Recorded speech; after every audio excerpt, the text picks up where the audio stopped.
एक कंट्रोवर्शियल मुद्दे पे आज बात करते हैं कि मुस्लिम लोग जो है वो पढ़ाई लिखाई में इतना पीछे क्यों है। मुस्लिम लोग जो है वो हमेशा धर्म या मज़हब इसके ऊपर क्यों उलझे रहते हैं।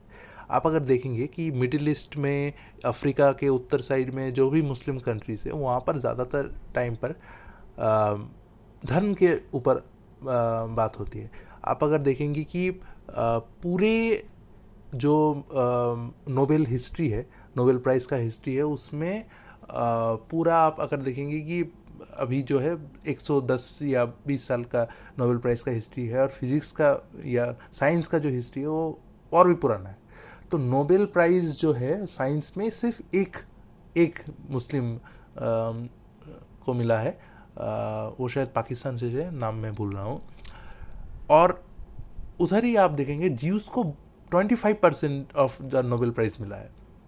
तो अगर आप देखेंगे कि ज़्यादातर जो मिडिल ईस्टर्न कंट्रीज़ है, अफ्रीका का जो कंट्रीज़ है, वहाँ पर ज़्यादातर टाइम जो है मुस्लिम जो कंट्रीज़ है वहाँ पर धर्म की बात होती है, मज़हब की बात होती है, लेकिन जो साइंस की बात उतनी नहीं होती। तो ये क्यों होती है? आप अगर पीछे चले जाए करीबन 250 नहीं, करीबन 1000 साल पीछे चले जाए, करीबन करीबन 1500 साल पीछे चले जाए, तब पूरे वर्ल्ड का, पूरे एशिया, अफ्रीका और यूरोप मान लीजिए, वहाँ का सबसे अमीर, सबसे साइंटिफिकली एडवांस सिटी जो है वो बगदाद था। बगदाद को आप कैसे पहचानते हैं कि आईएसआईएस ने एक बार कब्जा किया था, इराक का राजधानी है, ऐसा कुछ करके। तो तब के टाइम पे आप सोचिए कि तब के टाइम पे जो जहाँ पर पूरा यूरोप जो है वो डार्क एजेस में था।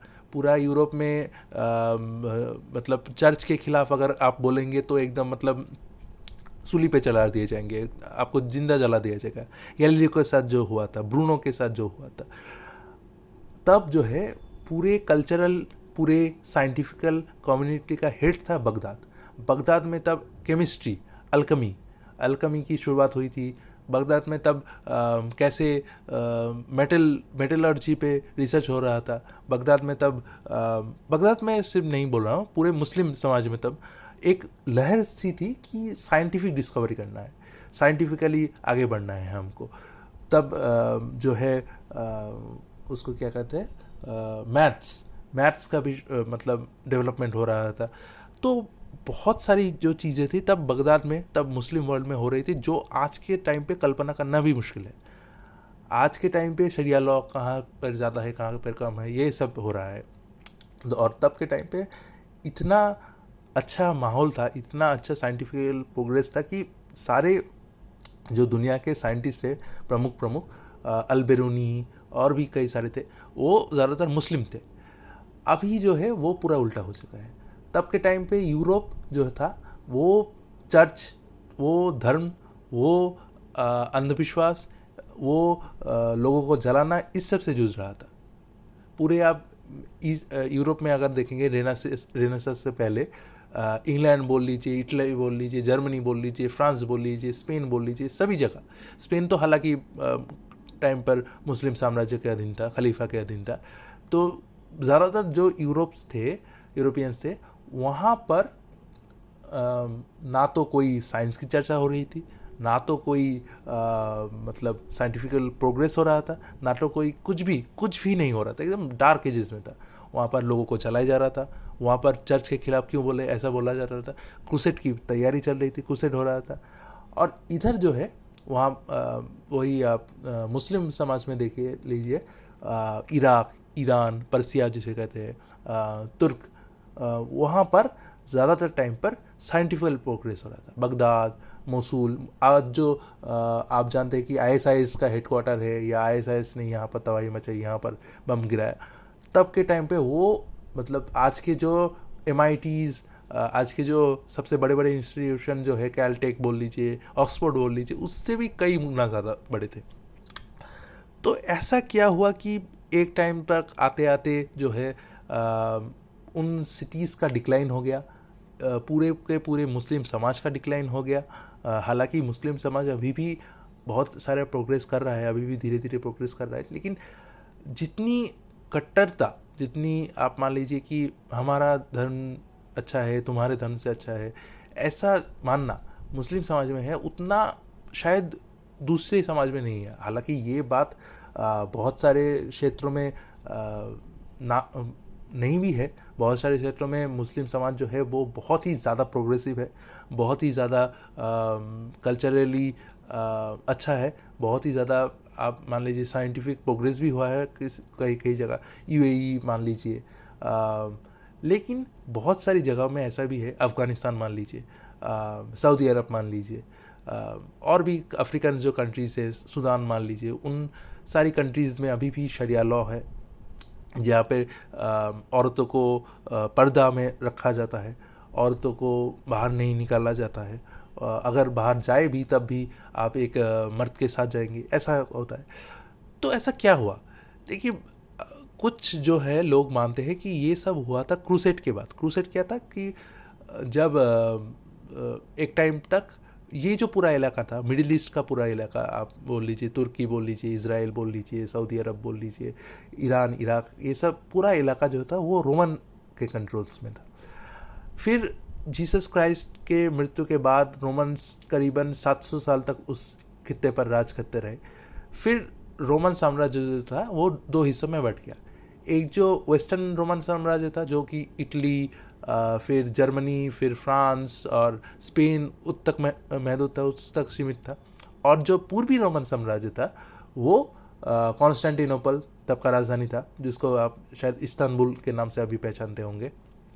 तुर्की वाला इलाका जो था, फिर वो जो कहते हैं उसे, हाँ, इज़राइल वाला इलाका जो था, सऊदी अरब वाला इलाका जो, वो वाला इलाका जो था वो ईस्टर्न रोमन साम्राज्य के अधीन में था।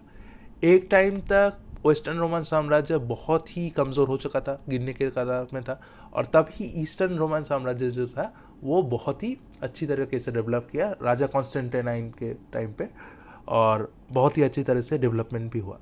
लेकिन उसके बाद वेस्टर्न रोमन और कई सारे जो यूरोपियन शासक थे, उन्होंने सोचा कि अभी जो है इज़राइल को, अभी जो है जेरूसलम को मुसलमानों के हाथ से उठाना है, मतलब उनको आज़ाद कराना है। क्योंकि तब तक जो है ईस्टर्न रोमन साम्राज्य है जो था वो मुस्लिम के हाथों परास्त हो चुका था। जो जेरूसलम जो था वो मुस्लिम के हाथों चला गया था। और जेरूसलम जो है वो बहुत ही यूनिक शहर है। वहाँ पर यहूदी लोग भी आपको मिल जाएंगे, वहाँ पर क्रिश्चियन लोग भी आपको मिल जाएंगे, वहाँ पर मुस्लिम लोग भी आपको मिल जाएंगे।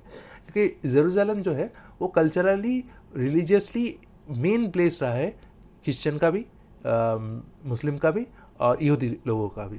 क्योंकि वहीं पर डोम ऑफ द रॉक है, वहीं पर वॉल है, वेस्टर्न वॉल है, जो कि इज़राइल के मतलब यहूदी लोगों के लिए बहुत ही पवित्र माना जाता है।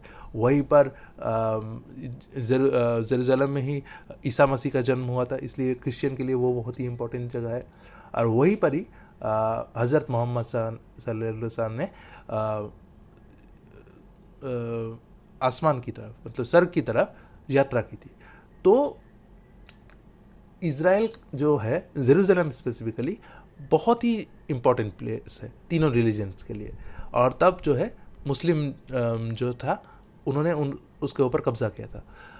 अब सब कुछ ठीक ठाक ही चल रहा था, लेकिन कुछ मुस्लिम शासक जो थे, जो कुछ आंचलिक मुस्लिम शासक जो थे, उन्होंने क्रिश्चियन पिलग्रिमेज के ऊपर, क्रिश्चियन जो शरणार्थी, क्रिश्चियन जो तीर्थयात्री जो जेरूसलम के ऊपर जा रहे थे, जेरूसलम में जा रहे थे, उनके ऊपर टैक्स वसूलना शुरू कर दिया, उनके ऊपर लूट मार करना शुरू कर दिया।